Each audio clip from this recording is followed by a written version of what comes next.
Greetings travellers, this is Nightmare060 with you once again, and this is going to be another unscripted video, and this is going to be kind of gut reactions to a little bit of a political debate that's been going around with. Now, I don't plan to make a lot of political videos just because they're, very stressful, and trying to build sources and really combat the kind of people that I'm often disagreeing with politically, unlike creationists, is just a big pain in the ass. However, I feel I really just want to get out maybe vent a little bit of frustration on this issue, because I'm actually kind of on the fence.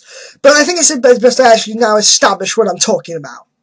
Recently, I saw a video by, I don't know whether it's Coughlin000 or Coughlin616, whichever channel it was. I'll just check that, and yeah, it's 000 channel. And he was responding to how the world works, and on his claiming that he was, complaining about first world problems, in that How the World Works made this video which was about a New York mayor banning a certain size of fizzy drinks at fast food restaurant. I'm terrible at remembering these little details, and I don't really want to be jumping about the place just making all these exact details, because really I think it's a bit besides the point. How big a fizzy drink should be, or what size being banned, isn't entirely relevant, because the main point that kind of Lee Doran was getting at was that he's using it to create a slippery slope argument that many libertarians do, that it's another example of government intrusion and nanny states trying to control our lives, starting with, the thin end of the wedge by controlling the size of fizzy drinks that we can drink. It's basically saying, you cannot drink it that large. And you may be surprised by this, but I don't entirely disagree with him. I mean, I'm just kind of wondering what the point is. On the one hand, I kind of agree with Coughlin that it feels like a really trivial issue to be arguing over how much of a soft drink one can, really drink. Especially when they're like, you can bring up all the starving children in Africa, but I prefer to bring up stuff closer to home, like the American healthcare system, poverty in both the developed and undeveloped world, environmental concerns, preserving wildlife, which many people don't seem to take as much concern with as I feel they should. And really, compared to all those problems, how bad is it really that you're going to have to drink a little bit less soda that day, really? But then, again, at the same time, if it's such a trivial thing, why are we putting a ban on it? If it doesn't matter, really, and there are bigger concerns to think about in our own world, in our own countries, in our respective nations, than how big a fizzy drink you're going to have at McDonald's or somewhere, then what's the point on banning it? Is it really going to make such a difference? And apparently some of these places offer unlimited refills anyway.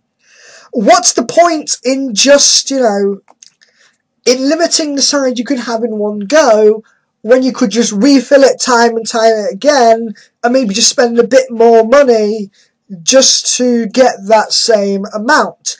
And this is always going to be a difficulty in, banning food and, drugs and everything like that.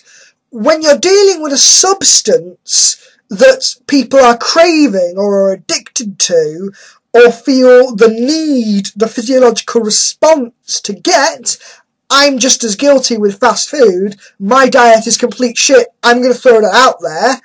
I'm not, not blaming anyone for it, but that's besides the point. When people feel the need to, consume this stuff, as with the war on drugs, they're just going to spend more money to get it. So they're going to end up just getting another, another refill. They're going to end up getting another, cup of the thing, or maybe bringing their own glass. They're going to bring their own they could even, hypothetically, bring their own bottles, buy two, get one of those little funnel things, or make a funnel themselves, pour it into the bottle, drink out of there. There are multitudes of ways that can easily get around this, which render the act of making it, illegal to sell above a certain size to be pointless. And then again, you could make, I'm sure libertarians would, make that very same argument about all regulation. What's the point if you're not going to stop corrupted goods? And to that I would, generally respond, if you set a standard of practice and set it by law to adhere to, then for the most part, say with the electronics or the exact composition of alcohol, how it's made to suit a standard that isn't going to poison someone in one dose, then you're going to have a general population on general sale who are generally kept safe and can buy this product in moderation and generally not have to worry about such faulty equipment damaging their overall health.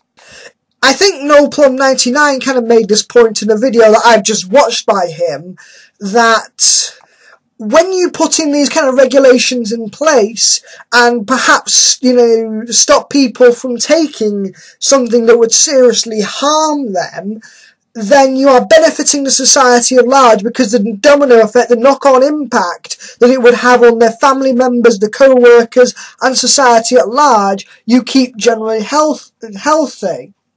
But then we all come into this whole false dichotomy thing.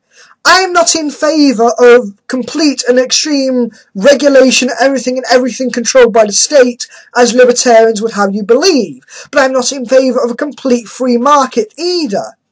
Just because we can regulate and minimise certain products to varying degrees, we can debate on how much control or how little control over a product would generally make the population safe and generally aid to the overall functionality of society. We can argue the details of that, but I think most rational people, which is why I don't think free market libertarians are entirely rational people, I don't think it's, really rational to have either extreme.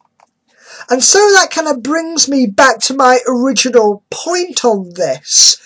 What's the entire point on putting such a flimsy and weak soda ban on a certain size of soft drink? This is not a complete ban on the drink itself or any sort of fizzy drink or soda.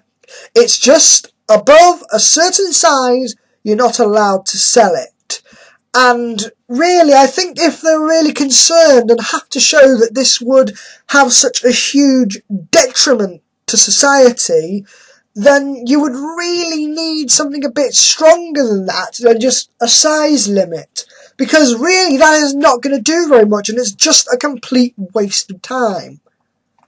This also ties into the kind of debate and power struggle, if you will, about how much of socialised medicine we can get. And we all know my stance on this already. If you don't, please watch some of my previous videos debating the subject of libertarianism and free market healthcare in general, because this is a subject I feel very strong about.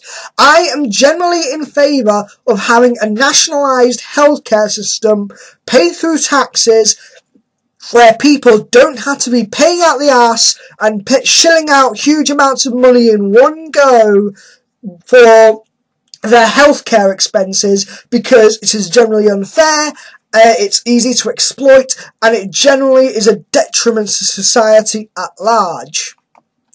But then we have, the war on drugs, and how much should we help people, and how much should we be preventing these kind of things? Because you could say that banning drugs or limiting soda size is a preventative measure against, negative health effects that will be caused by this. But then, this is the kind of nanny state that libertarians talk about, they're all going on about how we're not allowed to make our own decisions as adults and not allowed to decide for ourselves what is healthy, what is good for us, what is bad for us. We're always being told. I mean, I remember a bloody cereal advert here in the UK, you know, which was, you know, talking about, you know, we live in a nanny culture. Don't do this, don't do that. That is very bad for you. That is for your own good.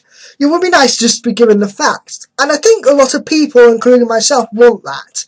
To a large extent, we want that. We want to just be given the facts, given the information, and say, here's the facts, you now know, and this is how I feel about smoking, legal cigarettes. Here are the facts, here's the information, here's what it'll do to you, these are the solutions, this is what's on offer to help you come off it, this is, you know, how it could affect your family life, and so on and so forth. Make your own decision. And then it's all a balance. So this is why I'm staying firmly on the fence about this matter. As a testament to how much I really overthink everything and are constantly kind of questioning myself and asking about, I can honestly say as a conclusion currently, I don't know how I feel about this situation. I do not know if this is a good thing or a bad thing. It sounds pointless, but at the same time, I kind of see where they're trying to come from. I would love to hear your thoughts on this, either through video responses or comments, and I'm sure I'll get a lot of nonsense from the libertarians again from this. But I will link you to NoelPlum99's videos in the description bar below, and I'll only link that video because in his video description, he's linked to all the others by how the world works in Coughlin, and I feel it just, you know, saves time and space. So yeah, thank you very much for listening. This is Nemo60, and I wish you all safe travels.